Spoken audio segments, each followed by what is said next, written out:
Año 1939. La Guerra Civil Española ha terminado, pero no es una historia cerrada ni olvidada. Historia grande de España que abre las puertas a otras historias no pequeñas, pero más ocultas o tal vez olvidadas por los libros oficiales. Son las historias del pueblo vencido, arrancadas de la memoria de la gente y sin embargo siguen ahí, persistentes, incómodas para muchos, llenas de vida para otros. Mujeres de España, agonistas y protagonistas de unas historias no recogidas por las cronologías oficiales. Testigos vivos y activos de la memoria de un pueblo incesante, testigos callados, no escondidos, pero marginados, separados de las páginas de los libros y no por ello testigos mudos. Testimonios que hablan, que ahora hablan, que entonces hicieron secretamente tantas cosas. Mujeres del pueblo español, manos de mujeres que amasaron el pan para los padres, los maridos, los hermanos, los perdedores encerrados en las cárceles franquistas. Manos endurecidas y secas que lavaron cadáveres mutilados, sucios de la sangre y el barro de las cunetas de los cementerios. Manos de mujer, manos solidarias, manos útiles. Ahora hablan. Ahora van a contarnos lo que hicieron en aquellos oscuros años de la posguerra. Van a contarnos sus historias, esas historias que han constituido su memoria secreta y colectiva, memoria que nosotras vamos a convertir en imagen y palabra hablada.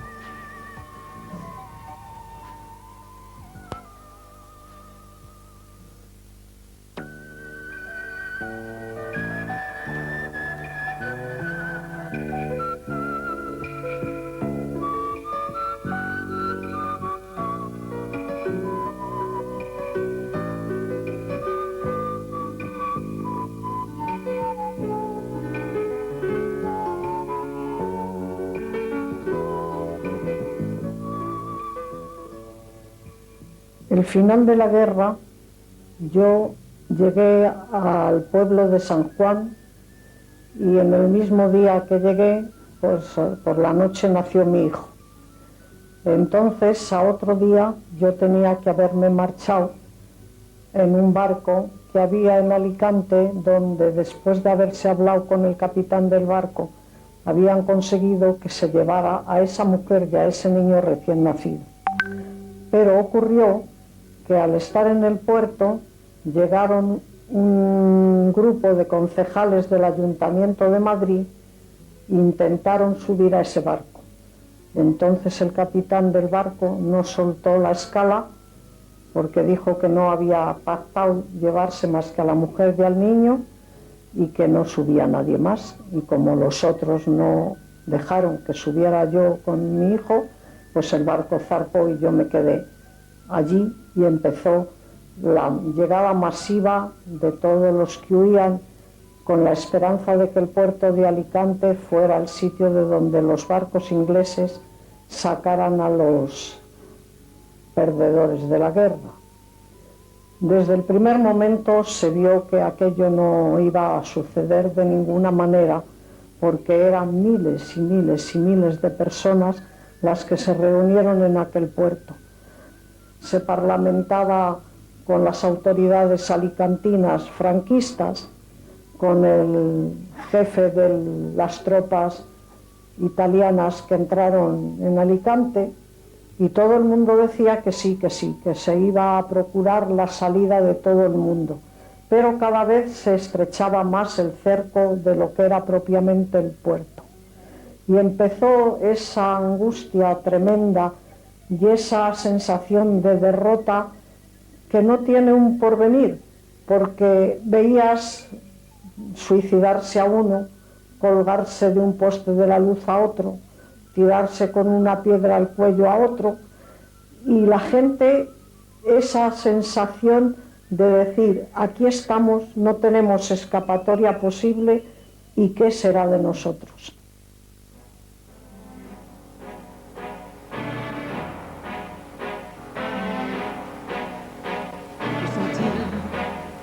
Tous mes copains sont partis un matin faire la guerre. Cuando salimos ya del pueblo, pues esto fue ya en enero de 1939, cuando ya dijeron que había habido una ofensiva y que los fascistas iban avanzando. Entonces nosotros salimos del pueblo, en mi pueblo se creó una cooperativa de campesinos y entonces el frente estaba a 6 kilómetros. Salimos por la noche, al atardecer, era en el mes de enero. Y cuando estábamos a unos kilómetros del pueblo, había un polvorín y los republicanos lo hicieron saltar.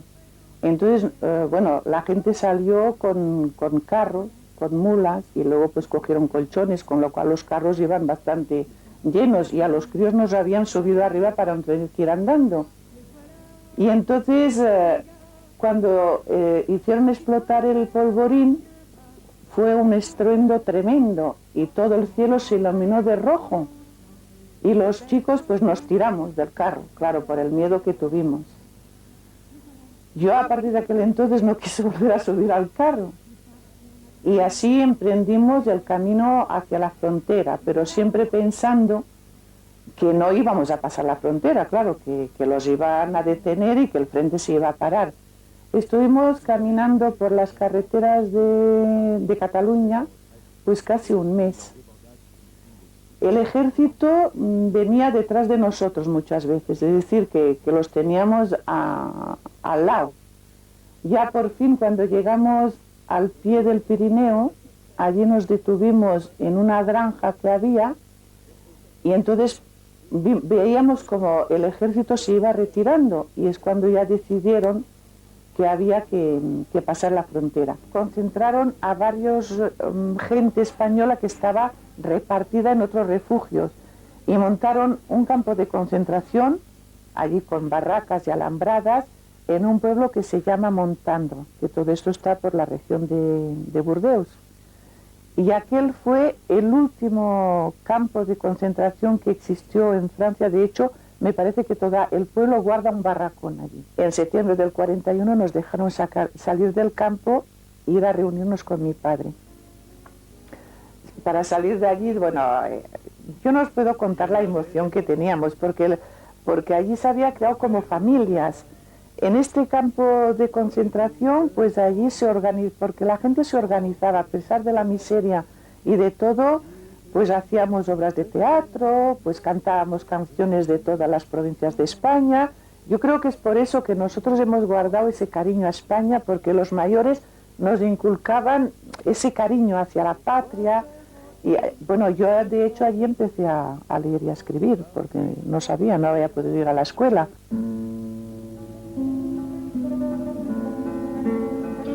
Tapias de los cementerios españoles, fosas comunes, cunetas de caminos polvorientos. Son los años de las cárceles y de los fusilamientos, los años de la represión franquista. Y otra vez las mujeres a sufrir y esperar por sus hombres, por los encarcelados y los fusilados. Como un islote en junio te ciñe el mar dorado de las espigas que a la brisa ondean y canta sobre ti la alondra el canto de la cosecha. Aquí no hay hora más mar que el de la sangre, de los cuerpos acribillados a balazos, y no hay otro canto que el del fatídico tiro de gracia. Pero ahí están las mujeres otra vez, agachadas, esperando resignadamente a las puertas del cementerio el eco final de los fusiles. Después ya pueden pasar.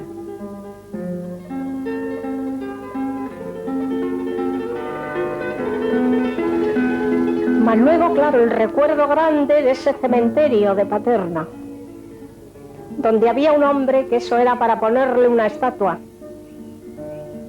que era el enterrador de allí, que dejaba ir a las mujeres, las escondía con una toalla y un frasco de colonia, y cuando terminaban de ejecutarlos y se iba el piquete de ejecución, os podéis imaginar qué cuadro. Este hombre dejaba salir a las mujeres de su escondite, donde las había escondido él, lavar las caras a sus maridos y ayudar a enterrarlos. Este hombre se merecía, yo creo que un monumento, porque qué momentos que iban al otro día y decían, ya no está, ha desaparecido. Y estas mujeres que se habían enterado cuando ejecutaban a sus maridos, tenían por lo menos la suerte de verlos enterrar, porque luego ni te explicaban dónde los llevaban, más que allí se quedaban, y haberlos lavado la cara y haberlos dado el último beso de despedida. Claro, ¿sabes? Estaban pendientes, estas mujeres estaban pendientes de cuándo iban a juzgar a sus maridos y luego cuándo los iban a sacar. Pero claro, no todas las mujeres eran capaces de estar todo el día en los juzgados y en los sitios, y quién les informara de que tal día los iban a sacar, porque eso, claro, no te lo avisaban. Y claro, estas mujeres iban rápidamente, y a este hombre del cementerio le decían, por favor, usted, nada, no se preocupen, ustedes vengan 2 horas antes, que yo las escondo ahí detrás, y ustedes van a hacer luego la operación, pero por favor, que yo me juego la vida, decía el hombre. Mucha discreción, y no podía ser tampoco a una masa grande, tenía que ser, pues eso, a 2 o 3 mujeres, más tampoco, o una, si acaso, porque claro, el hombre es que se la jugaba todo. Es que era muy peligroso para este hombre esa situación de que se presentaran allí, las escondiera y las dejaba luego hacer esto tan humano que era el lavar la cara a su marido y ayudar a enterrarles. Esto era para mí una de las cosas más fuertes que yo he vivido en todos estos años de lucha.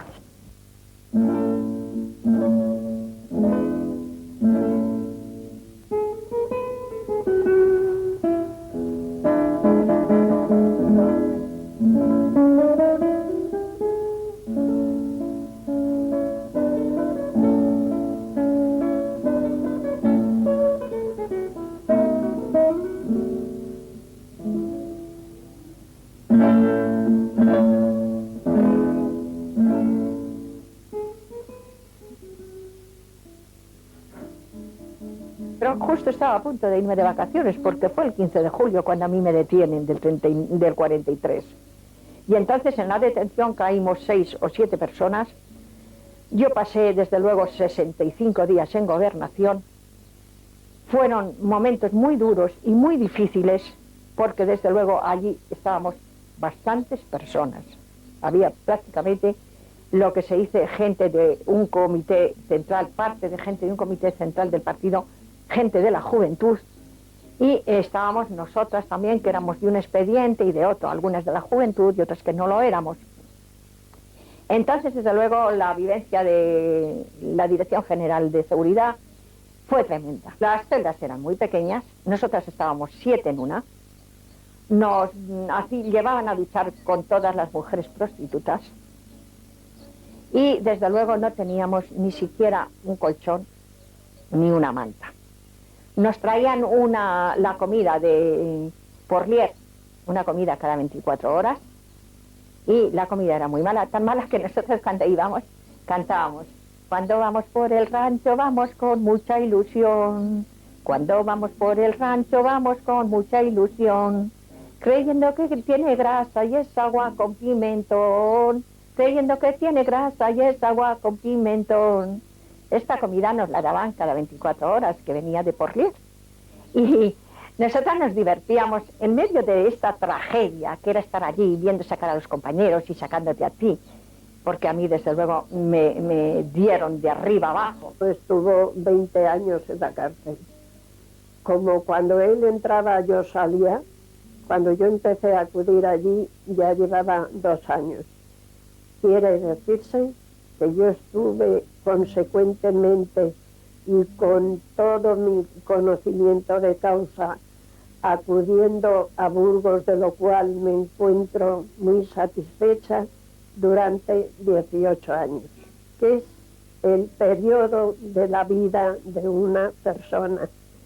Si tenemos en cuenta que cuando yo salí de la cárcel tenía 24 años, cuando llegué a los enlaces matrimoniales ya tenía 49. Ya se habían borrado parte de nuestras ilusiones, parte, las más importantes, que era el haber creado una familia. El hogar estaba creado a medias porque yo tenía un pisito donde vivía con mi madre. Pero teníamos en este sentido muchas ilusiones. Me acuerdo que muchas veces me escribía y me decía, mira, muchas veces estoy pensando que cuando tengamos hijos yo los voy a dejar, esto es verdad, que hagan con las sillas un tren arrastrando por toda la casa. Y la mamá detrás enfadándose. Y yo le diré, no te enfades, que es nuestra vida, que no la hemos vivido antes. Esto me causa mucha pena porque hemos visto, pues como otros matrimonios han conseguido por lo menos tener un hijo.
Por mi profesión de defensa de los derechos de los que sufren, que han sufrido después de la guerra, me ha puesto en contacto con muchas personas, pero fundamentalmente a mí lo que más me ha impresionado son las mujeres de esos hombres que estaban en la cárcel, que estaban sufriendo persecución, porque esas mujeres han tenido que llevar una lucha doble. Por un lado han tenido que ayudar a sus maridos, a sus compañeros en la cárcel. Por otro lado han tenido que defender a sus hijos y ayudarles a salir adelante en una soledad porque por mucha solidaridad que pudiera haber habido, que no siempre existía, esa soledad es de cada mujer cuando llega a su casa y se encuentra con sus hijos y ella sola, haciendo frente a unas circunstancias tan adversas, tan amargas, tan destructivas que en términos generales, y aun cuando después hayan salido sus maridos o hayan vuelto a reunirse con ellos y con sus hijos, la realidad es que esa mujer ha quedado ya destruida para todo lo que le queda de vida. Ha seguido luchando, ha seguido dando todo lo que tenía, pero en su fuero interno, en su sentimiento, esa mujer ha perdido tantos años de su vida, tantos años de esa vida larga de sufrimiento, los ha perdido y no los volverá a recuperar nunca, ya no los puede recuperar. Eso es algo que a mí me ha tocado mucho, me ha destrozado también muchísimo, he sufrido mucho por ellas, porque he comprendido esa desesperación, esa amargura, ese perder la juventud, perder la vida en algo que en principio parecía tan imposible de superar. Ha habido momentos en que sí que se han superado, lo han superado y han seguido adelante, pero ¿a costa de qué? De irse dejando trozos de su vida por el camino. Y entre esos trozos de su vida está también esos hijos que en muchas ocasiones no han comprendido el sacrificio de esas madres, ni han comprendido por qué esas madres en aquellos momentos tenían que abandonarlos o dejarlos con una vecina, porque tenían que ir a ver al marido que estaba en la cárcel, a llevarle la ayuda y el aliento, porque eso es el otro extremo, que tenían que llevar además el aliento de la vida exterior a los que estaban en la cárcel, de lo que ocurría afuera, para que supieran cómo estaba el mundo que ellos no podían ver. Por lo tanto, esas mujeres son unas mujeres excepcionales y mujeres que nunca más volverán a ser completamente felices, no podrán serlo, aunque haya todo terminado, que nunca termina, porque para las mujeres la lucha nunca termina.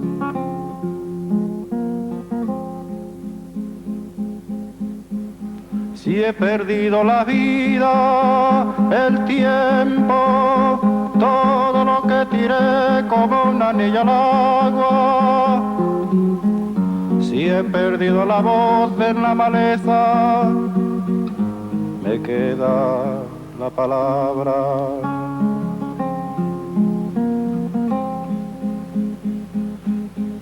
Si he sufrido la sed del hambre, todo lo que era mío y resultó ser nada. Si he cegado las sombras en silencio, me queda la palabra.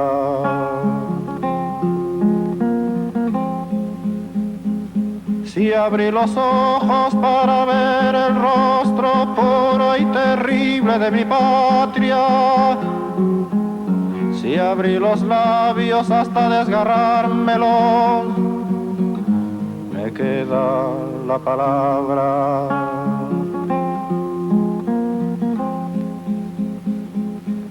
Si he perdido la vida, el tiempo, todo lo que tiré como un anillo al agua. Si he perdido la voz en la maleza, me queda la palabra.